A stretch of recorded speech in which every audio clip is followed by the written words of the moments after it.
Hello बच्चों, let us read this question.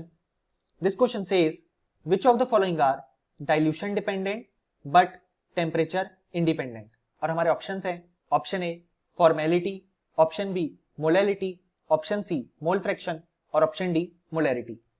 सो इस question को सॉल्व करने के लिए हमें जो की कॉन्सेप्ट रिक्वायर्ड होगा वो है कंसंट्रेशन टर्म्स. सो अगर सबसे पहले हम अपना ऑप्शन ए देखें तो वो है फॉर्मेलिटी.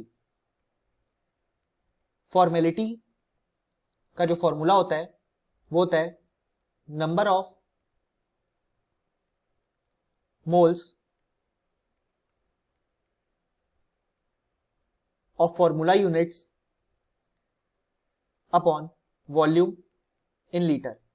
सो ये जो फॉर्मेलिटी है वो बेसिकली आयोनिक कंपाउंड्स के लिए डिफाइन की जाती है, क्योंकि उसमें हम जो कंस्टिट्यूएंट्स होते हैं उनको मॉलिक्यूल्स नहीं बोलते, उनको हम फॉर्मूला यूनिट्स बोलते हैं.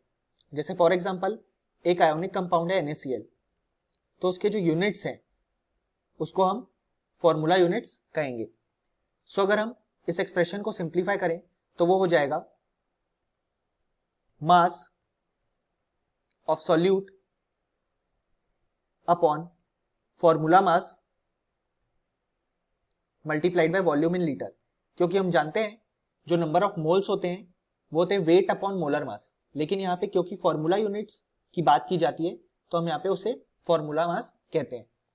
सो हम देख सकते हैं कि ये क्वांटिटी डाइल्यूशन डिपेंडेंट है क्योंकि इसके टर्म में वॉल्यूम आ रहा है, लेकिन क्योंकि इसके टर्म में वॉल्यूम आ रहा है तो इसके कारण ये टेम्परेचर डिपेंडेंट हो जाएगी. अगर किसी भी फॉर्मूला के एक्सप्रेशन में टेम्परेचर डिपेंडेंट का टर्म आ रहा है मतलब उसके फॉर्मूला में वॉल्यूम वाला टर्म प्रेजेंट था. यानी कि हम बोल सकते हैं कि जो हमारा ऑप्शन ए है वो इनकरेक्ट है, क्योंकि हमें ऐसी क्वांटिटीज बतानी है जो कि डाइल्यूशन डिपेंडेंट है लेकिन टेम्परेचर इंडिपेंडेंट है. अब अगर हम देखें हमारा ऑप्शन बी जो कि है मोलैलिटी. सो मोलैलिटी का फॉर्मूला होता है number of moles of solute upon weight of solvent in kilogram. यानी कि हम देख सकते हैं कि ये टर्म डाइल्यूशन डिपेंडेंट है क्योंकि यहां पे हमने वेट ऑफ सॉल्वेंट की बात की है, लेकिन ये जो टर्म है वो टेम्परेचर इंडिपेंडेंट है क्योंकि इसके एक्सप्रेशन में कोई भी वॉल्यूम का टर्म नहीं आ रहा है. यानी कि जो हमारा ऑप्शन बी है वो करेक्ट है. अब अगर हम अपना ऑप्शन सी देखें तो वो है मोल फ्रैक्शन. सो मोल फ्रैक्शन का फॉर्मूला होता है number of moles. Let's say अगर हमें मोल फ्रैक्शन सॉल्यूट का निकालना है तो वो हो जाएगा number of moles of solute